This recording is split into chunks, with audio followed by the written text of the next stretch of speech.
ہمیں جو سب سے بڑا خدشہ ہے، اندیشہ ہے، وہ ہے دجالی طاقتوں کا۔ دجالی طاقت جو ہے یہ عام طاقت نہیں ہے۔ پھر میں آپ کو ایک بات ریپیٹ کر رہا ہوں کہ دجالی طاقت کو آپ شیطانی طاقت کے متوازی مت سمجھنا، شیطانی طاقت کے متوازی مت سمجھنا۔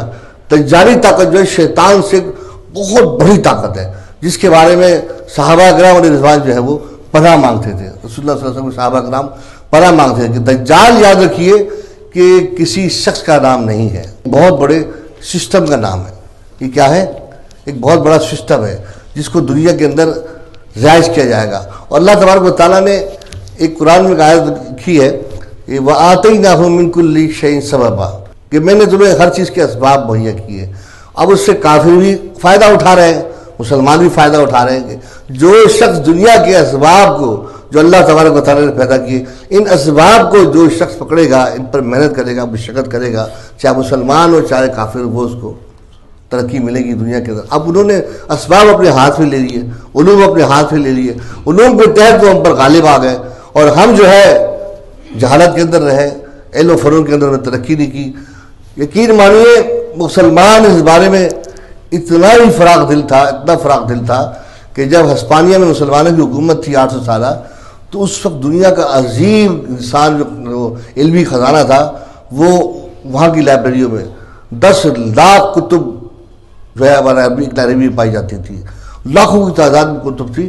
مسلمان اتنے بھولے والے تھے کہ ان لائبریریوں کے محتمم اور ان لائبریریوں میں کام کرنے والے ہوتے وہ یہودی و عیسائی تک رکھے ہوئے تھے، بھروسہ کرتے تھے سب تک۔ ان لوگوں نے جو ہے سارا جتنی علمی خزانہ تھا سب کا سب ہم سے چھینا، اور چھیننے کے بعد جو ہے یہ تباہی جب اپنے عروج کو پہنچی کہ جب امریکہ جو تھا دریافت ہوا، 1492 کے اندر جو امریکہ دریافت ہوا، اس کے بعد جو امریکہ کی ریاست قائم ہوئی اور یورپ سے جتنے بھی لوگ تھے جو ہے وہ وہاں منتقل ہونا شروع ہوئے، تو اب یہ جب علم جو انہوں نے دیکھا انہوں نے کہ یار یہ علم جو ہے مطلب اتنی بڑی اتنا بڑا، ایک مسلمان جو ہے سائنسدان نے ایک ٹیلے پر بیٹھ کر پوری دنیا کا جو ہے فاصلہ ستاروں کے ذریعے، پوری دنیا کی زمین کا فاصلہ ستاروں کے ذریعے ٹیلے پر بیٹھ کر ناپا ہے۔ آج بھی وہ جو فاصلہ ناپا گیا ہے اور جدید سائنسی فاصلہ جو ہے اس میں فرق نہیں ہے۔ اتنی قابلیت دیکھی تو ان لوگوں نے پھر ایک تحریک چلائی۔ ہماری بربادی کے دن کہاں سے شروع؟ تحریک چلائی۔ تحریک کس طرح چلائی انہوں نے؟ تحریک احیاء علوم کی تحریک چلائی، احیاء علم کی احیاء 200 سال تک وہ چلتی رہی۔ اس سے 200 سال بعد انہوں نے پھر کیا ہے صنعتی انقلاب کی تحریک چلائی، پوری دنیا میں صنعتی انقلاب آیا، اور وہ تمام جتنی بھی اشیاء مسلمانوں نے ایجاد کی تھی وہ سب کے سب اپنے نام سے منسوخ کر دی۔ اور اس کے بعد پھر انہوں نے جب دولت آئی، طاقت آئی، تو سب سے پہلا کام وہ کیا کہ کوسوو کا نام آپ نے سنا ہوگا، کوسوو، بوسنیا، یہ وہ علاقے ہیں کہ جو یورپ کے جو ہے مشرقی علاقے ہیں، وہ علاقے جو سینٹرل یورپ کے اندر ہے، یوگوسلاویکیا، یہ سارے وہ علاقے ہیں، یہاں مسلمانوں کی حکومت تھی۔ تو یورپ کے جتنے بوسنیا کے مسلمان تھے، ان مسلمانوں کو انہوں نے بہکانا شروع کیا کہ یہ ترک جو ہے وہاں سے آتے ہیں، وہاں سے حکومت کرتے ہیں تم پر، تم آزادی حاصل کرو، اور آزادی حاصل کرنے کے بعد جو ہے تم اپنے آپ کو جو ہے سنوارو، ہم تمہیں مسئلہ دیتے ہیں۔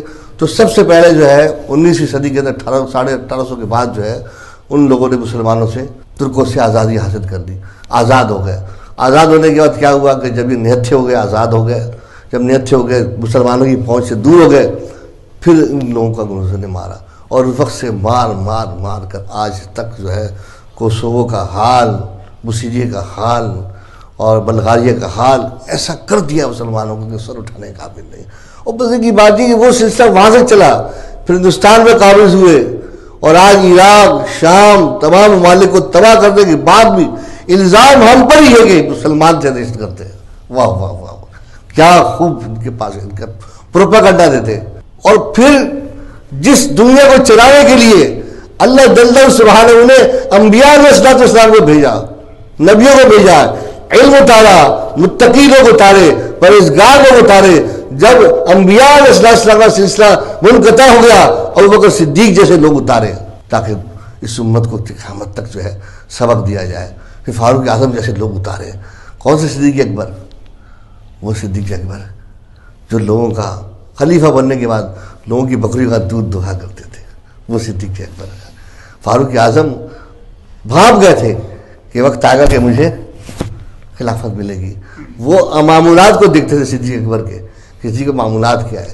صدیق اکبر روزانہ کھانا لے کر ایک پہاڑی پہ چلے تشریف لے جاتے تھے اور وہاں کھانا کسی کو کھلا کر آتے تھے۔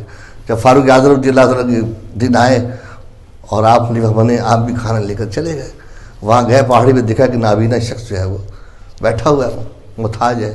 آپ گئے، آپ نے جا کر لقمہ لیا اور لقمہ لے کر اس کے منہ میں ڈالا۔ جب لقمہ منہ میں ڈالا تو اس نے کہا انا للہ و انا الیہ راجعون، لگتا کہ آپ خلیفۃ المسلمین دنیا سے چلے گئے۔ حضرت وہ کیسے پہچانا؟ کہا صدیق اکبر لقمہ پہلے میری بڑھاپے کا لحاظ کرتے ہوئے لقمہ پہلے اپنے منہ میں لے کر چباتے تھے اور چبانے کے بعد جو لقمہ لے کر میرے منہ میں ڈالا کرتے تھے۔ آج وہ نرم لقمہ جو ہٹ گیا تو میں نے کہا لقمے کی نرمی ختم ہوئی، لگتا ہے کہ صدیق اکبر بھی دنیا سے تشریف لے گئے۔ ایسی مثال کوئی انگریزوں میں، کوئی دارا، کوئی سکندر، کوئی درتر، کہیں سے کیسر کسرا میں کوئی تو لا کے مثال دکھا دے ایسی، کوئی تو دکھا دے ایسی بات مل ہی نہیں سکتی۔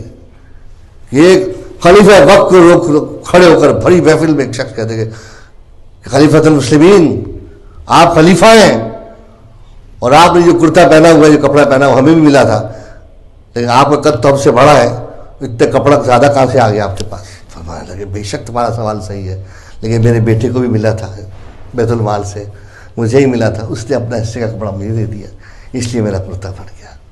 تو ایسے پوچھ رہے لوگ، تو کیا یار تعجب مجھے یہ ہوتا ہے کہ ہم کہتے ہیں کہ ہم کیا کریں، ہم کیا کریں؟ روٹیاں ہم کھائیں، تافتان ہم کھائیں، مرغن کھانے ہم کھائیں نبی کے نام پر، محفلیں ہم اڑائیں، خوب لنگر ہم کھائیں، جب جان دینے کا معاملہ ہو تو وہ کوئی اور دے گا۔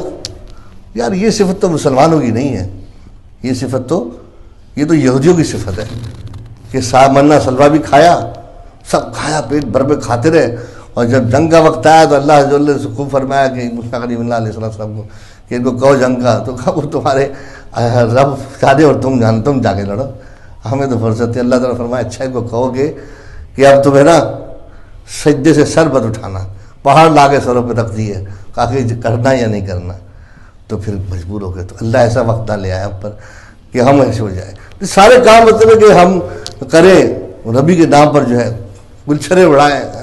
سب سے پہلے تو معاذ پر نعت خان ہیں، ان کو بھیجنا چاہیے سب سے پہلے، کہ سب سے زیادہ مال انہوں نے کمایا ہے۔ پھر جتنے جو ہمارے مذہبی فلمی اداکار ہیں ان کو بھیجنا چاہیے، بڑے بڑے دعوے کرتے ہیں، ان کو بھیجنا چاہیے۔ اور یہ آئے میدان میں۔ دیکھیے اب ایک بات بتاؤں، اب صاف بات یہ کہ اب رہے گا کچھ بھی نہیں، اگر دین نہ رہا تو پاکستان بھی نہیں رہے گا، نہ پاکستان رہے گا، نہ ہندوستان رہے گا، نہ ہم رہے گا۔ سب یہ جو نظام آ رہا ہے نا دجالی نظام، یہ سب کو فقیر بنا دے گا، فنا کر دے گا۔ دولت جو ہے، دیکھیے آج سے 100 سال پہلے نوٹ نہیں تھے، آپ کو پتہ ہے، سکے چلتے تھے، نوٹ نہیں تھے، ٹھیک ہے نا۔ اس سے پہلے بینک نہیں تھے، بینک کا نظام نہیں تھا، سونے کے سکے تھے، چاندی کے سکے تھے، پورے دنیا کے اندر چلتے تھے۔ دوسری جنگ عظیم کے بعد یا پہلی جنگ عظیم کے بعد کیا ہوا؟ بینک رائج ہوئے، نوٹ رائج ہوا، ٹھیک ہے۔ نوٹ کی بات کیا ہے؟ نوٹ کی کوئی حیثیت نہیں ہے، کوئی بھی حیثیت نہیں ہے۔ وہ عرب کا بھی کوئے کا دینار تھا، پتہ پتل کا تھا، جب جنگ ہوئی ملک ختم ہوا تو ٹکے کا بھی نہیں رہا وہ۔ اس کے بعد جو ہے نوٹ کی کوئی حیثیت نہیں ہے۔ اب نوٹ سے کیا کریڈٹ کارڈ آ گیا، اب مزید کیا ہوگا کہ نوٹ اس کے بعد جو ہے کارڈ آ جائیں گے، کارڈ سے ملے گا کھانا، کارڈ سے ملے گا کپڑا، کارڈ سے ملے گا راشن۔ ایسا وقت آنے والا ہے، کیونکہ دنیا کے جتنے بھی وسائل ہیں، پانی کے، راشن کے، کھانے کے، پینے کے، کپڑوں کے، جتنے بھی وسائل ہیں ان سب پر دجالی طاقتوں نے قبضہ کر لیا، مکمل قبضہ ہو چکا ہے ان کا۔ اور پھر اس کے بعد جو ذلت کی سب سے بڑی انتہا جو ہم پر ہوئی ہے، سب سے بڑی انتہا ذلت کی رسوائی کی جو ہم پر ہوئی کہ ہمارا بیت المقدس پہلے چھینا گیا، اور بیت المقدس کے 70 سال بعد جو ہے آج حرمین طیبین ہم سے چھین لیا گیا ہے، لیکن اس طریقے سے چھینا گیا ہے کہ ہمیں نظر نہیں آ رہا، ہم سمجھ نہیں پا رہے کہ بیت المقدس چھینا، حرم شریف ہم سے چھینا گیا۔ اگر نہیں چھینا جا کے بتا دیں حج کر کے بتا دیں آپ ان کے اصولوں کے بغیر۔ آپ ان کے اصولوں کے بغیر عمرہ کر کے بتا دیں، آپ نہیں کر سکتے. تو اس سے بڑی شرم کا معاملہ کیا ہوگا، اس سے بڑا کیا ہوگا معاملہ. اب ہم یہ کہیں کہ جی ہم اتنی بڑی طاقت سے لڑ کیسے سکتے ہیں، تو یہ طاقت جو ہے وہ تو آپ اپنے ضمیر سے پوچھیں کیسے لڑ سکتے ہیں. میں واقعہ سنا چکا ہوں آپ کو، کتنے واقعات سنا ہے، کہاں کہاں جو ہے جالوت جیسے اس کو مارا، کہاں ابو جہل کو بچوں نے مارا، کہاں مطلب ہے کہ مسلمہ کذاب کو لاکھوں کی تعداد میں تھے. جب مسلمان اپنی بھی آ جائے، اپنی کرنی بھی آ جائے، تو کس قلت اور کثرت، اللہ اکبر، قلت اور کثرت تو اسلام مانتا ہی نہیں ہے، قلت اور کثرت تو مانتا ہی نہیں ہے.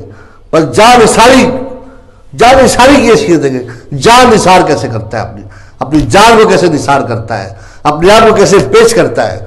دیکھو خالد حسین رضوی رحمۃ اللہ تعالیٰ نے کیا، لوگ نکل آئے.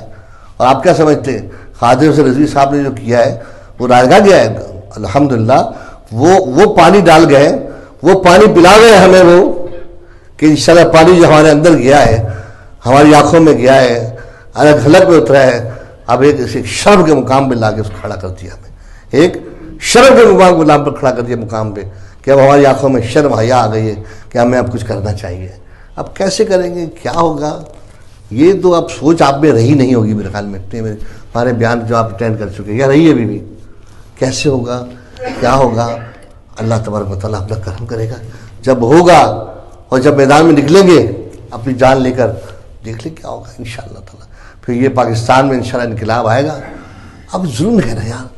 دیکھو ایک پہلے بھی کہتا، ایک امام کو لینے جاتے ہو آپ، امام کو نمازی امام چاہیے نماز پڑھانے کے لیے، نمازی بھی ہو، نیک بھی ہو، متقی بھی ہو، پرہیزگار بھی ہو، حافظ بھی ہو، قاری بھی ہو، مفتی بھی ہو، سمجھے، بال بچے دار بھی ہو، حرام بھی نہ کرتا ہو، برے کام بھی نہ کرتا ہو، بدنگاہی بھی نہ کرتا ہو، اور پورے ملک کو چلانے کے لیے جو کتنے علوم ہونے چاہیے، منطق کا علوم اس کو آئے، معاشرت کا اصول مسئلہ، معاشیات اس کو آئے، معاشرت اس کو آئے، اور جغرافیہ اس کو آئے، تاریخ اس کو آئے، ٹھیک ہے، ضرور مصر اس کو آئے، قیاد اس کو آئے، سارے علوم اس کو آئے، فقہ اس کو آئے، حدود کا علم اس کو ہو، سارے علوم جس کو ہونے چاہیے. فرائض واجبات کے بعد دیگر تمام کئی علوم، کم سے کم 12 علوم ہیں جو ایک خلیفہ وقت کو، یہاں کے وقت کو آنے چاہیے. سارے علوم جس کو آنے چاہیے، وہ ایک مسجد کے امام سے، ایک عالم سے ہی کئی گنا بڑا عالم ہوتا ہے. وہ خالی اسلامی اصول نہیں، اسلامی اصول نہیں. دیکھیں بتے کی بات بتا رہا ہوں آپ کو. حضرت یوسف علیہ السلام، حضرت موسیٰ علیہ السلام جب کافروں کے ہاتھ تھے، زیر تربیت تھے، تو ان کافروں کے اصولوں کو سیکھ رہے تھے، کافروں کی ریاست کو پڑھ رہے تھے. یاد رکھیے جب کسی دشمن کے عزائم اور دشمن کے معاملات کا آپ کو پورا معلومات ہوگی، پوری خبر ہوگی، تو جب آپ مقابلہ کریں گے تو آپ کے لیے مقابلہ کرنا کیا ہوگا، آسان ہوگا. جب ان کی تربیت کی جو اللہ نے مشیت رکھی ہے اس محل میں بڑے ہوئے موسیٰ علیہ السلام اس کے فرعون کے محل میں بڑے ہوئے. حضرت ابراہیم علیہ السلام جو ہے وہ بھی نمرود کیا بڑے ہوئے، اسی ریاست میں بڑے ہوئے، وہاں سب کچھ دیکھا، انہی بت پرستوں میں گھومتے پھرتے تھے، سب کچھ کرتے تھے.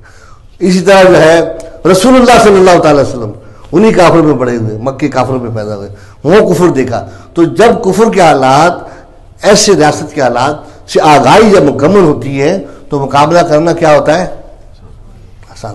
بخدا یعنی کہ اس میں میں آپ کو پہلے کہتا ہوں کہ مجھے آپ بولے ریاست، یہ ریاست کے اصول، ریاست کے قوانین، یہ مجھے اپنی تھیلی میں نظر آتے ہی. یہ قرآن اٹھاؤں گا میرے سارے موجود ہیں اس کے اندر، سو اس کے آگے ختم، اور ایسے نظر آتے ہیں کہ اصول آپ کو نکال کے بتا دوں گا، ریاست کا یہ اصول، یہ اصول، یہ اصول، یہ اصول، یہ اصول. حدود مجھے یاد ہے الحمدللہ، حدود کیا ہے، تعزیرات کیا ہے، تمام واجبات، فرائض، ریاست کے فرائض کیا ہیں، ریاست کے واجبات کیا ہیں، ریاست کے مستحبات کیا ہیں، ریاست کے اصول کیا ہیں. یہ تو سب جو ہم نے اپنی علم کے اپنی گھٹی میں ڈالے ہوئے، اتارے ہوئے ہیں. الحمدللہ، الحمدللہ، صبح الحمدللہ. تو دنیا ہمیں پوری جو ہے ہتھیلی پہ نظر آ رہی ہے علم کے ذریعے. اللہ کا شکر ہے، اللہ کا فضل ہے. وہ ایک ایسا آدمی جس کو مطلقاً دنیا کا کوئی علم نہ ہو، جاہل، شرابی، شراب کے گتے میں بڑا ہوا ہو، زنا کے اندر جس کی پرورش ہوئی ہو، غیر کلب سے کا تعلق ہو، گندی تب جس پر مسلم ہو باتیں، اور کوئی افواہ بھی نہ ہو، ثبوت موجود ہو، اس کو مطلب آپ اپنے ریاست کا سربراہ بنا لیں، اس سے بڑھ کر کوئی ذلت اور رسوائی ہو سکتی ہے؟ آپ اتنی رسوائی اور ذلت آنے کے بعد پھر کس چیز کی توقع لیے بیٹھے ہوئے ہیں؟ کیا توقع لے کر بیٹھے ہوئے ہیں؟ پھر انجام یہی ہوگا۔ اللہ اکبر، تو چلتا رہا یہ سلسلہ، انجام کیا ہوگا؟ جو لے کے چلا تھا تیرا پیغام کیا ہوگا؟ پھر سر پہ بنے گی، عزت تار تار ہوگی، بہنوں کی عزت جائے گی، بہن بھائیوں کی عزت جائے گی، بچوں کی عزت جائے گی، 5-5 سال کی بچیاں، 3-3 سال کی بچیاں ریپ کی جائیں گی، بچوں کے ساتھ لواطت ہوگی اور بچے اغوا کیے جائیں گے، ان کے جسم کو تار تار ان کی لاشیں آئیں گی، کاروباروں کی تباہیاں ہوں گی، حلال کمانا مشکل ہو جائے گا، لوگ پیسے کھا لیں گے تو پیسے دلانے والا کوئی نہیں، عزت تار تار کا عزت لینے والا دلانے والا کوئی نہیں، تھانے میں جاؤ تو انصاف نہیں، اور عدالتوں میں جاؤ تو انصاف نہیں۔ اب میرے ایک جاننے والے کے عزیز کی بچی 5 سال کی بچی رہ پئی، 5 سال کی بچی رہ پئی، یقین مانو میں 2.5 سال میں مقدمہ لڑا ہوں اس کا، خود بھی جان، وہ غریب تھے لیکن میں اتنا پاور لگایا اس کے باوجود میں مقدمہ نہیں جیت سکا۔ کیوں؟ اکلوں نے مطلب ہے کیا؟ لاکھوں روپے کھلانی ہے، لاکھوں ڈاک کھلا کر جیت گئے، اتنے پیسے تھے کہ ہم حق پہ تھے، ہم نے کہا اتنے پیسے ہم کیوں تھے حق پہ ہوتے ہوئے؟ تو یہ کہتا کہ تم حق پہ اگر پیسے نہیں دے سکتے تو ہم ناحق سے لیں گے، ہمیں تو گھر چاہیے، ہمیں تو گھر پورا کرنا ہے، جج کہتے ہیں ہم کیا کریں، ہمیں اوپر دینا پڑتا ہے، اوپر دینا پڑتا ہے اور اوپر دینا پڑتا ہے، پولیس والے کہتے ہیں ہم کیا کریں، ہمیں اوپر دینا پڑتا ہے، ایس ایس او کیا کہتا ہے ہمیں اوپر دینا پڑتا ہے، پھر سب رونا رو رہے ہیں۔ یعنی ہر شخص جو ہے اپنی محرومیت اور اپنے اوپر ہونے والے ظلم کے تدارک کے لیے، توڑ کے لیے دوسروں پر ظلم کر رہا ہے، اس پر ظلم ہو رہا ہے تو وہ دوسروں پر کر رہا ہے، خود اس پر زیادتی ہو رہی ہے، بل زیادہ آ رہے ہیں پورے تو وہ سامان میں چوریاں کر رہے ہیں، دودھ بھی چوری کر رہا ہے، خون ملا رہا ہے، سب کچھ کر رہا ہے۔ اور حالت یہ ہوئی قانون کی حالت اس حد تک بدتر ہو چکی ہے، اس طرح پامالی ہے کہ ایک آفیسر کی مثال ہے، ایک بڑا آفیسر تھا، اس کو دودھ جاتا تھا، دودھ ملتا تھا اس کو سرکاری دودھ، تو کچھ عرصے اس نے کہا کہ بھئی یہ دودھ میں پانی بہت ملا ہوا ہے یار، صحیح نہیں آ رہا ہے، تحقیق کے لیے ایک افسر کو کیا بھئی تو تحقیق تو کرو، یہ پانی زیادہ آ رہا ہے، اسے تحقیق کی پکڑ لیا، اس کو پانی ملا رہا، کیا بات ہے یار، چھوٹے چھوٹے بچے بھائی کیا کروں یار، گھر کا پوچھا دودھ چاہیے ہوتا ہے تو اسی میں تھوڑا پانی نکال کے، تو پھر کیا حال ہے کہ بس اس سے تو بھی تھوڑا سا لے لیا کر، عوام کو کیا ملے گا، آپ دیکھو عوام کو کیا ملے گا، اس سے اندازہ کر لیں، تو بھی تھوڑا لے لیا کر، اچھا ٹھیک ہے۔ پھر وہ جو چلتا رہا سپلائی آتی تھی، وہ آفیسر جو دودھ آیا آفیسر نے پھر دیکھی سپلائی دیکھی کہ یہ دودھ جو آ رہا ہے اس میں پہلے سے ہی اچھا نیا کمیشن بلاؤ بھائی، نہیں دیکھی کرو بھائی، ہمیں کیوں پانی ملا آ رہا ہے، دو کو دودھ دیتے پانی ملاوٹ آ رہی، دیکھا ٹھیک ہے جی تحقیق کرتے، پھر پکڑا 2 کو، بھائی چلو بھائی، چھوٹے چھوٹے بچے یار دودھ، ہمارے بھی گھر ہیں بچے، پھر تم بھی اپنا حصہ رکھ لیا کرو، اپنا حصہ رہتے کمیشن بنتے جتنے کمیشن بنے، جتنی تحقیق ہوئی، جتنے جج آئے، آخرکار کیا رہ گیا، دودھ ختم ہو گیا، پانی کا پانی رہ گیا۔ یہ ہے ان کا نظام، جتنی تحقیق کریں گے، جتنے جج بلائیں گے، جتنے یہ وعدے کریں گے، جتنا ہمیں یقین دلائیں گے، اتنے یقین کے بعد آخر کیا رہ جائے گا، ٹن گوپال، کچھ بھی نہیں رہے گا۔ لیکن ان کا تو کچھ نہیں رہے گا، یہ تو نمرود اور فرعون اور حامان اپنے انجام کو جائیں گے۔ لیکن مجھے شرم آتی ہے ان کو فرعون کہتے ہوئے، فرعون، جب میں فرعون کا نام لیتا ہوں نا، ان کو تشبیہ دیتا ہوں زرداری کو یا ان کو ایسے چوکو، ان کو تو مجھے لگتا ہے کہ فرعون اپنے آپ کو پیٹ رہا ہے، برتن مار رہا ہے، پیٹ رہا ہے، ان کو میرے ساتھ نہ ملاؤ، ان کو میرے ساتھ نہ ملاؤ۔ کیوں؟ مجھے معلومات ہے فرعون کے بارے میں، فرعون ایک قوم پرست شخص تھا، ایم کیو کی طرح، کیا تھا؟ قوم پرست شخص تھا، الطاف سر کی طرح، ٹھیک ہے، لیکن اس نے اپنی قوم سے کیا کی؟ وفا کی۔ دشمن کس کا تھا؟ بنی اسرائیل کا دشمن تھا، یاد رکھو یہ بات خاص کر، کس کا دشمن تھا؟ بنی اسرائیل کا دشمن تھا، اور موسیٰ علیہ السلام کی قوم بنی اسرائیل تھی، اس کا دشمن تھا، لیکن اپنی قوم جو قطبی قوم تھی نا، اس کی قطبی قوم تھی، اس کا دشمن نہیں تھا، اس کو تو مال و مال کیا، قحط آ گیا، پورے لگان معاف کر دیا، ذرا سی آ گئی، ایسی اس نے نہریں چالے گی، ہر شخص کے گھر کے سامنے سے نہر گزرتی تھی، ہر شخص، ذرا سی پریشانی ہوتی، اتنے اس نے مراعات دی اپنی قوم کو، اتنی برات دی کہ قوم ان کو خدا مانگنے لگی، یعنی کہ زبردستی کوڑوں سے خدا نہیں بنوایا اس نے، کس طرح خدا منوایا اپنے آپ کو؟ برات کے ذریعے اپنی رعایا کو کیا دی؟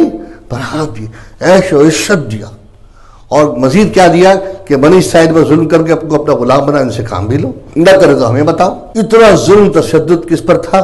بنی اسرائیل پر، اپنی قوم پر کیا تھا؟ بارش نہیں ہوئی، بارش نہیں ہو رہی، بارش تو کرنا اس کے بس پہ نہیں، نہر تو لے آتا ہے، بارش اس کے بس پہ نہیں ہے، کہ بارش کیسے لے آؤں؟ شیطان کو رات کو پکڑ لیا کہ بھائی آج تو پھنسی گھوٹ، سب تو چل جاتا تھا، آج تو بارش کا مسئلہ، بارش کیسے ہوگا؟ ہم تو خدا ہے نہیں، تجھے پتہ ہے جھوٹے ہیں، بارش کے۔ شیطان نے کہا میں تیری مدد کرتا ہوں، فکر نہ کر۔ شیطان نے سارے چہرے بولے اپنی قوم کو جمع کر، سارے اپنی ساری قوم کو جمع کر، ساری قوم کو جمع کیا کہ آج بارش ہوگی، چلو بھائی آج اللہ ہے، یہ ذرا خدا جو بنا ہوا ہے فرعون، یہ بارش کروائے گا آج۔ تو سارے بارش جگہوں کے، اور شیطان نے اپنے سارے شیاطین کو جمع کیا، اور جمع کر کے اوپر لیا، اوپر کہا سب پیشاب کرو، سب نے پیشاب کیا، قوم پر پیشاب ہوا شیطان کا، تو بارش کرتی۔ تو یوں مطلب وہ اپنی قوم کا، تو اب اپنی قوم کا تو وفادار تھا نا یار، کچھ تو اس طرح سارے سے خالی تو نہیں ہے، اس کے بھلائی کے سارے سے خالی تو نہیں ہے، اپنی قوم کی بھلائی تو ثابت ہے نا اس سے، یا نہیں ہے؟ بھائی دیکھو ابھی جو بنی اسرائیل ہے، جو یہودی ہیں، اپنی قوم کے تو خیر خواہ ہے نا، یا نہیں ہے؟ انگریز ہیں، اپنی قوم کے تو خیر خواہ ہیں نا، یورپ والے اپنی قوم کے تو خیر خواہ ہیں، کافر ہیں اپنی قوم کے تو خیر خواہ ہیں۔ یہ کم وقت مسلمان کہہ کر اپنی قوم کے خون کے دشمن ہیں، اپنی قوم کی عزتوں کے دشمن ہیں، اپنی قوم کی عزتوں کے دشمن، ایسے دشمن کہ روئے زمین پر ایسے دشمن نہیں مل سکتے۔ اور اب ایسے نالائق لوگ اور ایسے بے غیرت اور بے حیا لوگ جب ریاست پر آ جائے، ہر جرم کے پیچھے ریاستی اہلکار کا ہاتھ ہے، ہر جرم کے پیچھے اتنے جرائم میں ایکسپرٹ، اتنے جرائم میں ایکسپرٹ کہ پولیس والا جیل کے اندر قیدی مر گیا، اچھا بھائی وہ کہتا ہے جاؤ بھائی قیدی کو چھوڑاؤ، خرچہ پانی بھی لے آنا، صاحب جی تو کوئی خرچہ پانی، ایک تو مر گیا بیچارہ، لاش لے کے جاؤ، خرچہ پانی گھر والوں سے کیا لگا، وہ تو میں بولے تجھے پتہ نہیں سینے ہوگا، تو چل جا، ایک ساتھ جا، اس کو پتا کہ میت جب ہوتا ہے مر جاتا تو خرچہ پانی کیسے لیتے ہیں، لے گیا اس کو ساتھ میں، میت تھا بھائی، گھر والے جگہ رونا شونا شروع ہو گئے، اچھا بھائی رونا، ہاں بھائی اب کیا ہوا، اور سپاہی کھڑے ہوئے ہیں، اچھا بھائی ہم جانا چاہتے ہیں، ہمارا فیصلہ کرو پہلے، پھر کہا کا فیصلہ، بھائی آدمی مر گیا، سزا ابھی پوری نہیں ہوئی تھی، اس کے بدلے میں آدمی دو، سزا پوری نہیں ہوئی تھی اس کے بدلے میں آدمی دو، صاحب جی ارے بڑے صاحب کو راضی کرنا پڑے گا بھائی، اچھا لے دے کے جان چھڑا بھائی، دے کے چلو، اچھا بھائی بڑے صاحب کو راضی کرے، چلو تم دو کچھ دو، یعنی ظلم کی انتہا، اتنا ظلم، ہر معاملے میں ظلم، ہر معاملے میں ظلم۔ تو اب ایسی جب انتہا پڑ گئی، ایسا ہو گیا، اور دیکھو اس ظلم کے بعد میں آپ کو ایک بہت بڑی بات بتا رہا ہوں، اس ظلم کے بعد اگر ہم پر تباہی آتی نا تو تباہی کی بھی نشانیاں ہیں، جب گناہ کثرت ہو جائے اور حالات خراب ہو جائے، اس کی نشانیاں کیا؟ قحط اگر آ جائے نا، کیا آ جائے؟ قحط آ جائے، پانی کی فراوانی بند ہو جائے، قحط آ جائے، دریا خشک ہو جائے، قحط آ جائے، فراوانی بند ہو جائے پانی کی، بارشوں کی، معاملات ایسے کنجس ہو جائے، لوگ بھوکے مرنے لگے، تو سمجھ لو اب ہم عذاب کے قریب پہنچ گئے، ہم عذاب کے قریب۔ لیکن الحمدللہ میں دیکھ رہا ہوں یہ 5-10 سالوں میں بارش کی فراوانی اور سبزے کی فراوانی، زراعت کی فراوانی انتہا کو ہے پاکستان میں، پورا پاکستان گھومتا ہوں دیکھتا ہوں، انتہا کو ہے، اتنی فراوانی کہ آج سے ہم شاکی جاتے تھے کسی دور میں، تو 20 سال پہلے شاکی جاتے تھے، سارا جنگلی جنگل ہوتا تھا، حیدرآباد میں سب جنگلی جنگل، ابھی وہ جو سیلاب وغیرہ آئے نا کر کے ایسی ہریالی کر دی ہے کہ پورے سندھ کو، پنجاب کو، سرحد کو ہریالی سے بھر دیا ہے، پانی سے بھر دیا، پانی اتنا مقدار میں پانی کر دیا ہے الحمدللہ۔ تو یہ چیزیں ساری جب کیا ہے، پھر اولیاء کرام کا ساتھ ہے، اولیاء کرام ہمیں تسلی دلاتے ہیں کہ بھائی کچھ ہو رہا ہے۔ پھر دوسرا حدیث ہے، 1.5 دن کی حدیث ہے، یاد ہے کسی کو؟ 1.5 دن کی حدیث ہے، رسول اللہ صلی اللہ علیہ وسلم فرمایا میں نے اپنی امت کے لیے وقت مانگا، اللہ تعالیٰ مجھے 1 دن دیا، پھر میں نے مزید مانگا تو آدھا دن دیا، آدھے دن سے مراد، 1 دن سے مراد 1500 سال، کتنے؟ 15 سال امت کو دیے، 15 سال میں پورے نہیں ہوئے ہیں، ابھی 38 سال باقی ہیں، اب 38 سال باقی ہیں غلبے کو، ٹھیک ہے؟ کتب اللہ لیغلبن ولا رسولی لاغلبن ولا رسولی، تو کہ یہ رسول اور اللہ غالب آئیں گے، غالب آ کر رہیں گے. تو اب غالب میں کتنے سال ہیں؟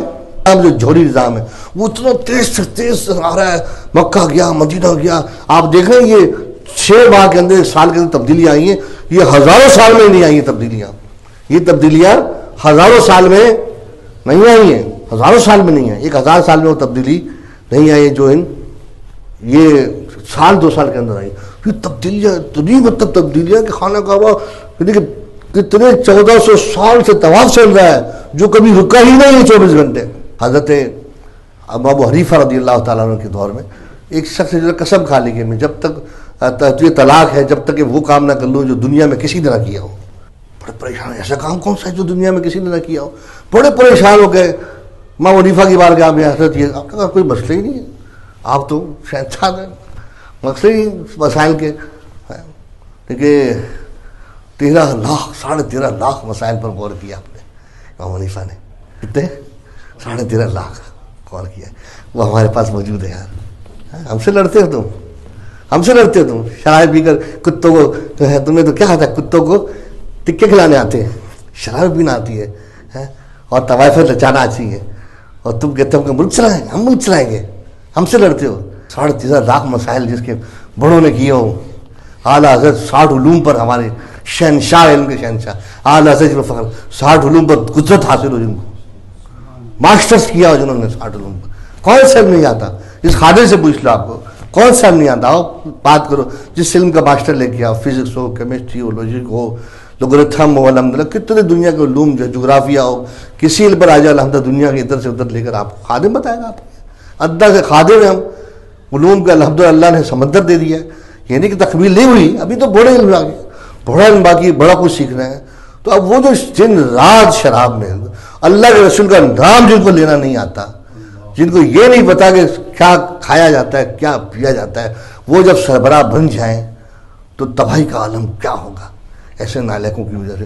تو اب کیا ہے کہ امید ہے اللہ تبارک و تعالیٰ نے سبزہ اگایا ہوا ہے، یہ کیا اور سارے معاملات کیے ہوئے ہیں. دیکھیں ہماری آنکھوں کے سامنے عراق تباہ ہوا، اکیلا صداموں سے نہیں تو تھا، اکیلا صدام تھا جسے سنبھالا ہوا تھا. قذافی کا لیبیا تباہ ہوا، قذافی اکیلے ہی تھا جسے سنبھالا ہوا تھا. لیکن چلے گئے دنیا سے. اب جا کے دیکھو عراقیوں کا حال دیکھو، روتے ہیں. کلین شیٹ تھا صدام، لیکن اس کے اندر ایک جذبہ تھا، اس کے ایک اصول تھے. جیسا ہمارے خواجہ رضی صاحب فرماتے ہیں اللہ کے نبی کے بارے میں کچھ سننا ہی نہیں ہے نا. وہ جہان کہ جہاں اللہ کے رسول کی حرمت تھا، وہ جہان چاہیے نہیں. وہ جہان لے کر کیا کریں گے ہم، دنیا لے کر کیا کریں گے. تو وہ کیا کرتا تھا، وہ اگر کوئی گستاخ رسول ہوتا وہ سنتے نہیں تھا اس کی. مطلب مارو ختم کرو بات، تشیع سے ختم کرو بھائی، مارو چاہیے نہیں ہم کو زمین پر. ہمیں گستاخ رسول چاہیے نہیں، گستاخ صحابہ چاہیے نہیں، ختم کرو. مجھے نہیں سناؤ، کہتے ہیں مار بول کے دفن کر کے آ جا کرو، بس ابھی نہیں سنایا کرو. اس کا چلتا تھا، اس کا سکہ چلتا تھا اس کا. اب یہ کہ وہ دنیا سے چلا گیا، عراق خالی ہو گیا. آج یمن کے اندر 30 ممالک کی فوجیں سعودی عرب نے جمع کی ہے اپنے کس کے لیے، اسلامی بلاک کے لیے، حرمین طیبین کی حفاظت کے لیے. آج 3 سال 4 سال سے یہ سلسلہ چل رہا ہے نا. جنرل راحیل گیا ہوا ہے ہمارا، جنرل راحیل گیا ہوا ہے. انجام کیا ہوا ہے جنرل راحیل کے جانے کا؟ کہ آج جو ہے وہ یمن کھنڈرات کر دیا انہوں نے، ظالموں نے. بجائے اسرائیل سے لڑنے کے 3 سال میں 30 ممالک کی فوج بنی، آپ کو پتہ ہے نا، 28-30 ممالک کی فوج بنی ہے مسلمانوں کی. اس لیے حرمین طیبین کی حفاظت کے لیے. انجام کیا ہوا کہ اب اسرائیل کو تسلیم کرنا شروع کر دیا انہوں نے. اسرائیل تسلیم کرا جا رہا ہے، 3-4 ممالک نے کر لیا ہے، یہاں تک کہ مراکش والوں نے بھی، مراکو نے بھی کر لیا ہے. سمجھے، قطر کا سعودی عرب ان قریب تسلیم کرنے والا ہے. یہ کس کا کارنامہ ہے؟ اس سب کا سہرا کس کے سر پہ پتہ ہے؟ پاکستان کے جنرل راحیل کا. اس نے جا کر کیا ہے. مجھے 2 یا 3 چیف آف آرمی اسٹاف کے نام بتائیں کسی نے جو نے شراب نہیں پی. باقی کہتے ہیں کوئی ایسا ہوتا ہی نہیں کوئی شرابی زانی نہ ہو. مجھے سمجھو ہوتا ہی نہیں ہے. اکثر وہی ہوتے، پاس پوسٹ وہیں سے ہوتے، GHQ والے جو تھینک ٹینک امریکہ کے سے وہاں سے کہ جو شرابی زانی ہو ان کو کیا جاتا ہے، شریف آدمیوں کو کیے نہیں جاتا ہے. اب فوج ہماری دنیا کی عظیم فوج ہے، فوج تو عظیم فوج ہے، لیکن اس فوج کے اندر بھی انشاءاللہ تبدیلی آنے کے بڑے امکانات ہیں انشاءاللہ تعالیٰ. ان میں بھی خدا کی طرف لوگ ہیں، محب وطن لوگ ہیں الحمدللہ، سنت کے چاہنے والے، ماننے والے. آوازیں آ رہی ہیں وہاں سے بھی ہمیں الحمدللہ، یہ جو سرگوشیاں آ رہی ہیں ہمیں فوج سے بھی آوازیں آ رہی ہیں کہ معاملات جو حل ہوں گے ایک طرفہ تو کوئی ہم تحریک اسلام والے ہم نہیں کریں گے حل. مطلب ہے کہ ہمارے ساتھ دعوت اسلامی بھی ہمارے ساتھ الحمدللہ ہماری ہے، JP بھی ہماری ہے الحمدللہ، یہ بھی ہمارے ساتھ ہوں گے، اہل سنت جماعت والے بھی ہمارے ساتھ ہوں گے الحمدللہ. یہ جتنے ہی مضبوط جو ہے سب ساتھ ہوں گے، ساری امت کرے گی. اور الحمدللہ ہم تو ہماری جماعت ہم تو آدم السلام سے لے کر چل رہے، حضور صلی اللہ علیہ وسلم سے لے کر سلسلہ چل رہا ہے. اب تو اس سے تعلق اولیاء کرام کی جماعت سے تعلق ہے. ہم بانی وانی تو ہے نہیں کچھ، یا مطلب ہم امیر تو ہے نہیں کچھ، نہ بانی نہ امیر ہے، ڈیوٹی ہے بھائی. ہم لوگ کون ہیں؟ ڈیوٹیاں پوری کرنے والے ہیں. ہر وقت میں ڈیوٹی چلتی ہے نا اولیاء کرام کی بزرگوں نے، ہمارا اس پہ حصہ ہے کہ ہم بھی حصے دار بنیں. حصہ ملا نہیں ابھی، دعا کرو حصہ مل جائے، اور حصہ مل جائے، حصہ عطا ہو جائے، منتظر ہے. لیکن اتنا خدا را میں آپ کو کہتا ہوں کہ دیکھو جو اسٹینڈ بائی ہوتا ہے نا اسٹیشن پر، اسٹیشن میں جو بیٹھا ہوتا ہے، بھولی بستی ٹرین آ بھی جائے نا تو اسٹیشن میں بیٹھا گا وہی بیٹھے گا نا یار. گھر پہ سویا ہوا آدمی تو کھویا ہوا ہے، اس کو کیا پتا کہ ٹرین کا بھائی. اب مدینے کی ٹرین جب چلے گی، جب رحمت اترے گی، جب رحمت برسے گی، ڈیوٹیاں لگیں گی، جب ڈیوٹیاں بنے گی تو یاد میں رات کو جو بیٹھ کر سینہ تپکا رہے ہوں گے، سینے تپا رہے ہوں گے، تہجد بیٹھ کے اللہ ہماری یہ ڈیوٹی لگا دے، ہمیں بھی شامل کر لے. تو ڈیوٹیاں ان کی لگ جائیں گی. وہ آتے ہیں ادھر سینہ تپاتے ہیں ہمارا بیٹھ کر، ہم بے کس بے مطلب یار اتنی بھی ہماری سنوائی نہیں ہے. ایک ایسے بھی ہمارے قابو میں نہیں آتا. بظاہر ہم بہت مظلوم ہیں، ہمارے پاس کیا ہے، میرے پاس کیا ہے. تو لیکن حق ہے، علم ہے، جذبہ ہے، عصمت رسول، عزت رسول، اعلیٰ حضرت کا خادم ہے. میرے پیر مرشد بڑے غیور پاکستان کے مشہور مطلب ہے کہ مفتی ابوداؤد صادق صاحب رحمۃ اللہ تعالیٰ علیہ کا ان کا سایہ ہے. وہ بزرگوں کا سارے، ہم تو سارے بزرگوں سے فیضاب، نورانی میاں سے فیضاب ہوئے، قاڑوی صاحب سے فیضاب ہوئے الحمدللہ، دعوت اسلامی سے الحمدللہ، ہمارا سلسلہ سب سے ہی الحمدللہ. اہل سنت جتنے بھی ہمارے سر کے تاج ہیں، باقی جو پلپلے ہیں ان سے ہمارا کوئی واسطہ نہیں ہے. یہ طاہریوں سے اور اس قسم کے جو لوگ ہیں یہ ان سے ہمارا کوئی واسطہ نہیں. تو اس کو امید رکھو، اے رضا ہر کام کا ایک وقت ہے، دل کو بھی آرام ہو جائے گا، وقت آئے گا انشاءاللہ. اس فقیہ میں بڑی بشارت ہے، لیکن یہ کہ اس وقت پہ جب وقت آئے گا نا تو بس یہ خوش نصیب بن کے لپک پڑنا، پھر خوش نصیب بن کے لپک پڑنا. پھر یہ ادھر ادھر چوکے چنانچے یہ نہیں ہونا چاہیے. علامہ رضوی صاحب کہتا ہے یہ چوکے کے چنانچے یہ نہیں ہونا چاہیے عظمت رسول کے لیے. ہم نہیں کریں گے اللہ کسی اور کو کھڑا کر دے گا. اللہ جل سبحانہ توفیق عطا فرمائے اور ہمارا کہنا سننا اپنی بارگاہ میں قبول فرمائے. ابھی بڑا مدت ہو گئی ہے انتظار کرتے کرتے، اب مجھے لگتا ہے کہ انتظار کی گھڑیاں انشاءاللہ جو ہے وہ اپنے، کیونکہ جب ظلم بڑھتا ہے، تشدد بڑھتا ہے، تو پھر مرض جب انتہاک ہوتا ہے، یا تو مریض مر جاتا ہے یا شفا پاتا ہے. تو مرنے کی امید تو ابھی نہیں ہے ہمیں کہ امت مر جائے، ابھی تو امت کو زندہ رہنا باقی ہے تھوڑا، ہے نا. تو اس لیے امید ہے کہ اللہ تعالیٰ پیدا کرے گا.